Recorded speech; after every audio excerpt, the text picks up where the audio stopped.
This is a Storm Track 12 special, Tracking the Tropics, the 2023 hurricane season, sponsored by SFI Group. And welcome into a new hurricane season. As we go into this season, all eyes tracking the tropics to keep you up to date. And guys, as we get ready to head into this new season, lots of different changes we'll be talking about, but still, one of the main things we look at this early, those sea surface temperatures are already warming up. Yeah, well above average for this time of year. In fact, if you notice the system that blew us up in Memorial Day weekend, that fueled off of those warm sea surface temperatures. And of course, as we get ready to head into that, Grant, one thing we want to keep in mind is no one storm is the same, so don't be comparing storms. Go into this prepared, like we tell everybody every year, just be prepared from the start to finish. Yeah, be prepared if it's close to shore, 1,000 miles away, or even if it's a tropical depression.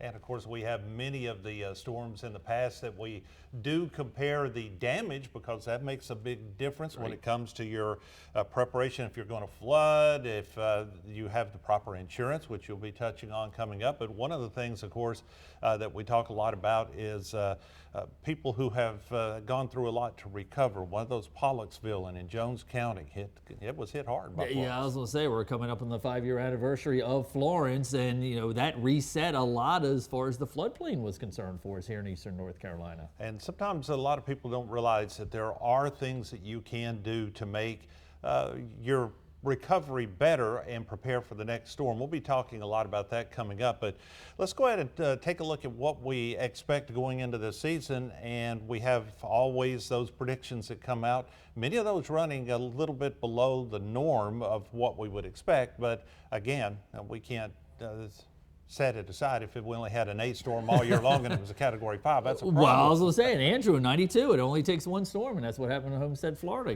Got blown up in 92 with the only storm that made landfall that year. And here's what some of the predictions are that are out there. When you're looking at the average number of storms, that is based on a number of issues and a number of different sets of data that we look at. Yeah, different parameters that we're looking at, as far as, you know, keep in mind now that we're in the what they call the satellite area, so we can see those long track storms coming off of Africa almost immediately, whereas 60, 70 years ago we didn't. Well, thinking globally to forecast locally is key when trying to understand and forecast this hurricane season. I examine how water temperatures in the Pacific Ocean play a role in the severity of the upcoming 2023 Atlantic hurricane season.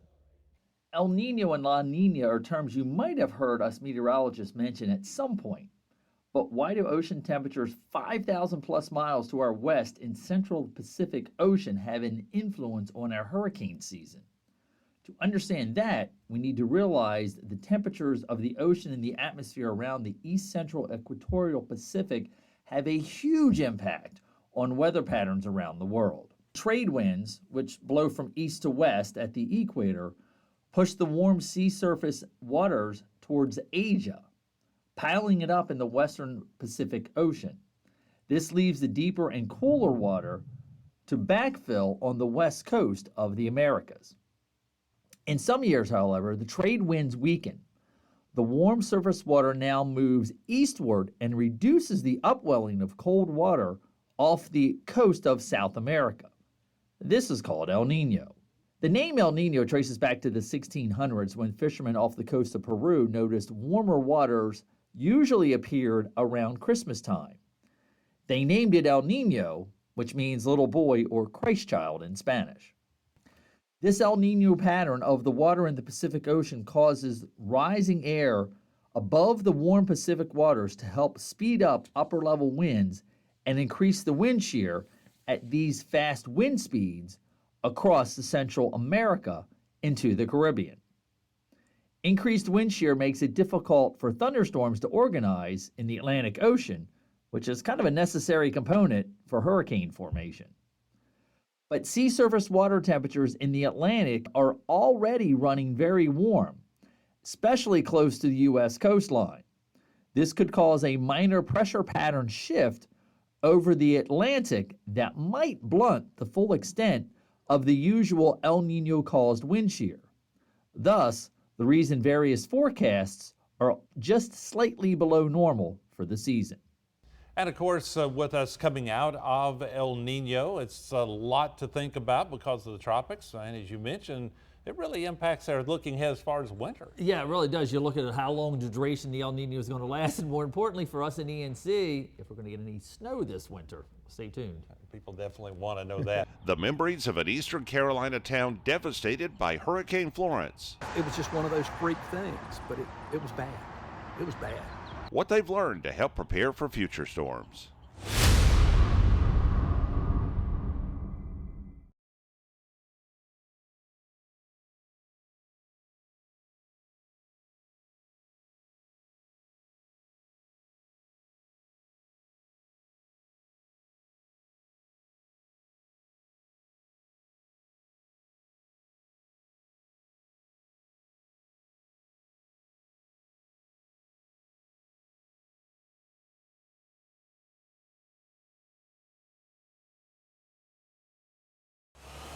You're watching a Storm Track 12 special, Tracking the Tropics, the 2023 hurricane season, sponsored by SFI Group.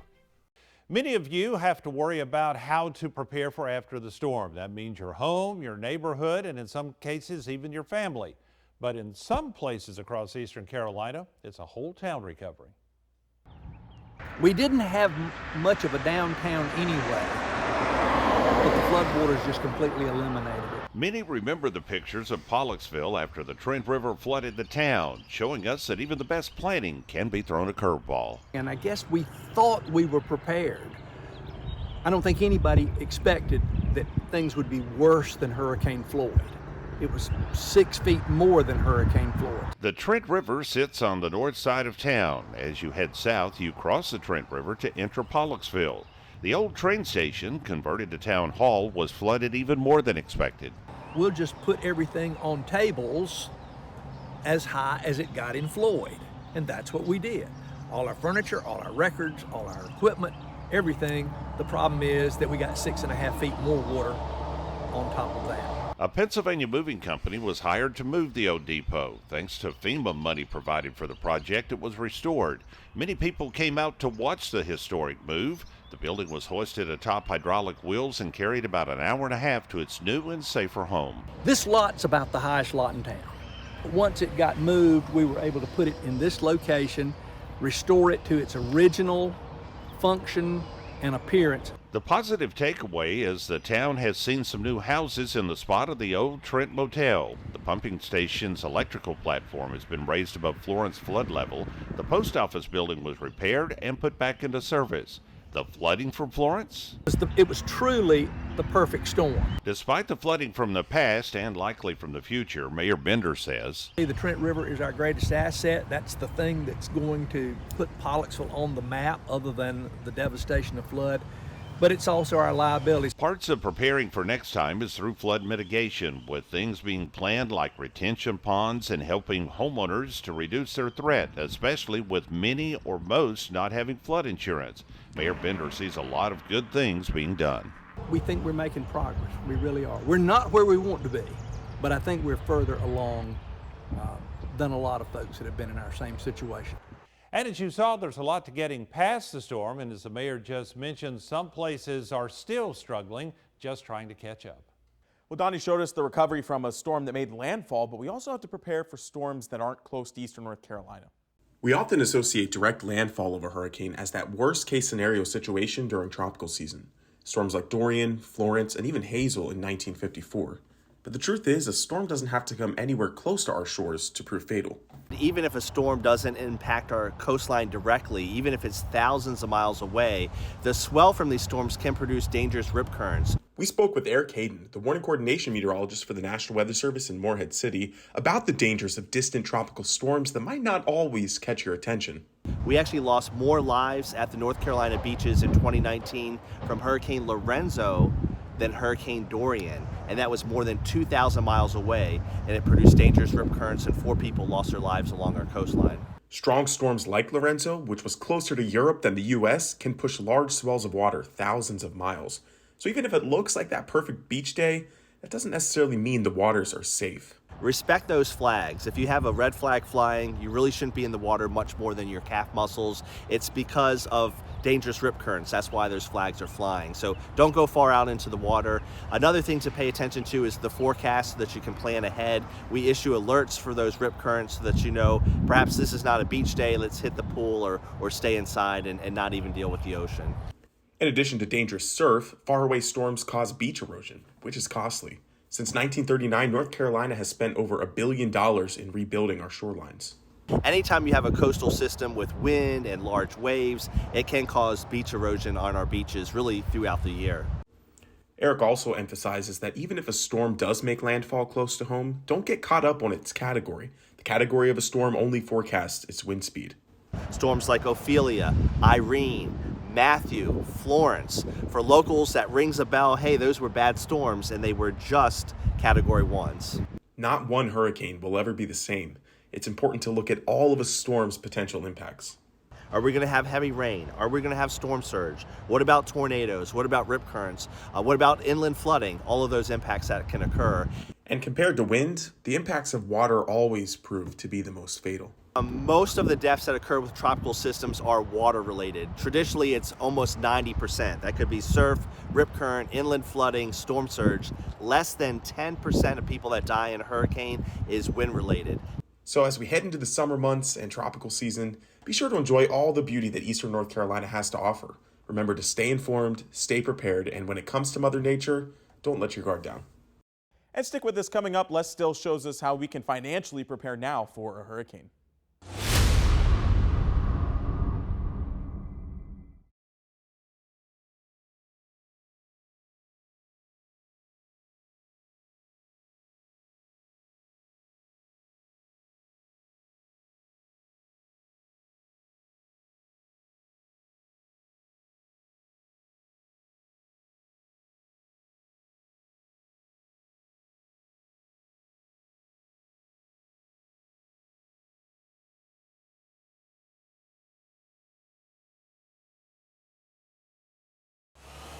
You're watching a Storm Track 12 special, Tracking the Tropics, the 2023 hurricane season, sponsored by SFI Group. The weather of eastern North Carolina can send various threats and dangers our way. Insurance is a necessity given the amount of damage a hurricane or tornado can cause. I sat down with a Craven County insurance agent who says steps you take now while there is no threat can save you time and aggravation following a storm. The first step in recovering after a catastrophe usually happens when no storm threat is present. That would be a great time to meet with your insurance professional. Just make sure that you know what you're covered for, and sometimes more importantly, what you're not covered for. Tom Gingrich has been selling State Farm insurance for 20 years. These are some of the topics he suggests you should discuss with your insurance agent now before the weather turns severe. He suggests you make sure that, first and foremost, your policy is paid up.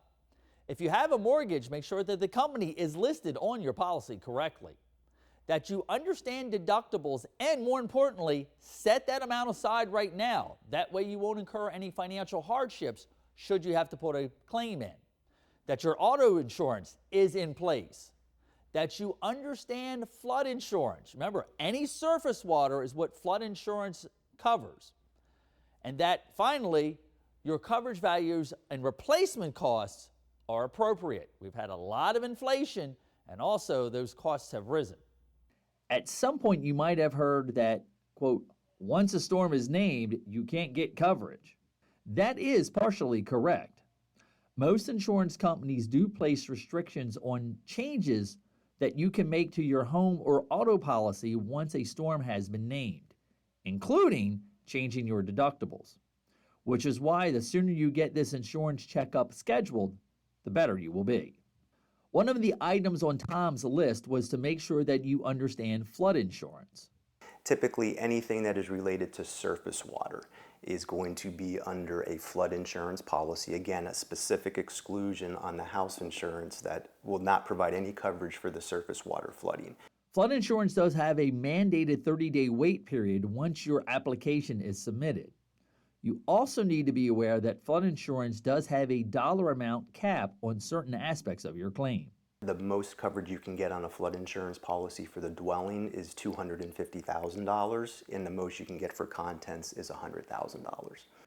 Place all insurance information, including policy numbers and ways to report a claim, into your WaterSafe emergency kit. Plan to take that with you if you evacuate. After reviewing your insurance policies and coverage, next you need to document the items those policies cover. You just take your cell phone and go room to room, take a video, open your closet, take a video. Following a storm, if there is damage, follow the company's procedures for reporting a claim. The insurance company does everything they can to contact everybody. We triage it from the uninhabitable, most significant damage first, down to the less significant. So just be patient. In the meantime, do what you can to mitigate the damage, but make sure you document work done and save the receipts for everything. This is just a brief sample of the questions posed to Tom. He gave a lot of good, useful information regarding insurance. Topics such as why do we have a separate wind and hail policy, the difference between cash value and replacement cost, and many more answers to your insurance questions.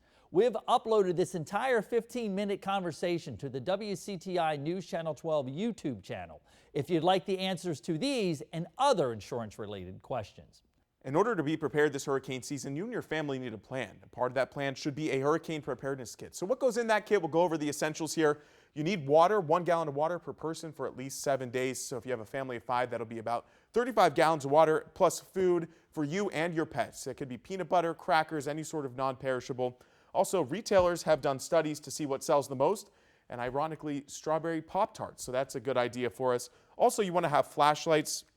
If you lose power, that's going to be very important, plus extra battery for those flashlights.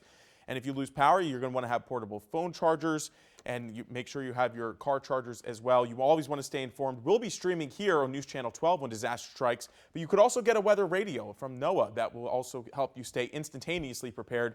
First aid kits are very important. Any medications that you and your family may need, EpiPens and sanitation wipes such as hand sanitizer, baby wipes, paper towels are also important if you lose water. I know this is a lot, and it's always important to prepare now. You could do this incrementally just to stay prepared when disaster strikes.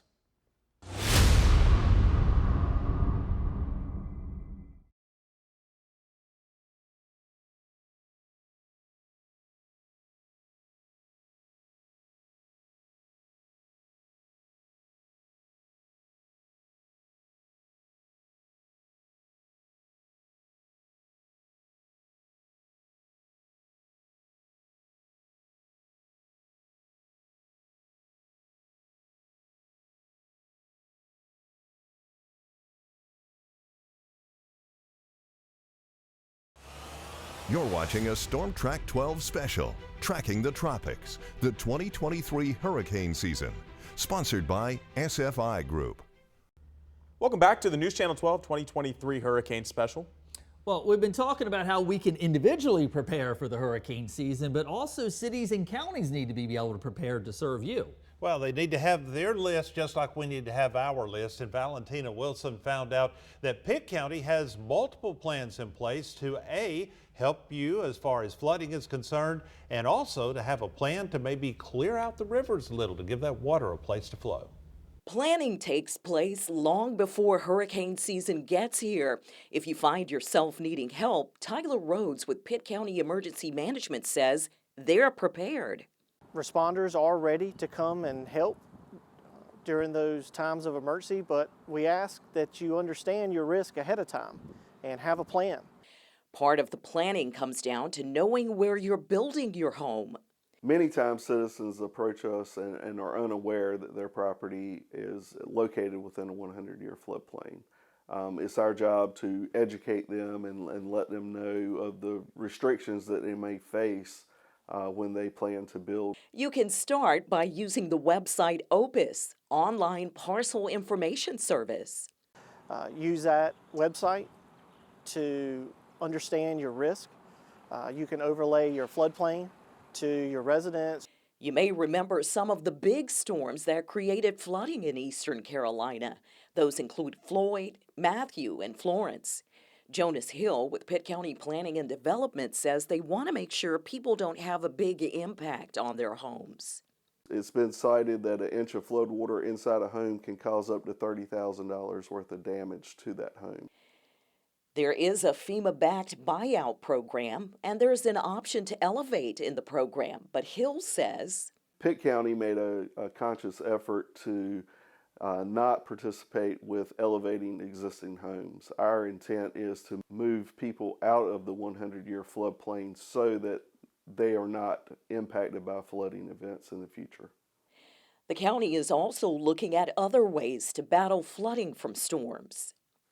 Our Pitt County Soil and Water Department has recently leveraged funds to remove debris from our waterways here in Pitt County. They've spent a lot of time removing large trees and trash and other debris. Tyler Rhodes says it all comes down to this: Understanding your individual risk and making that plan ahead of time.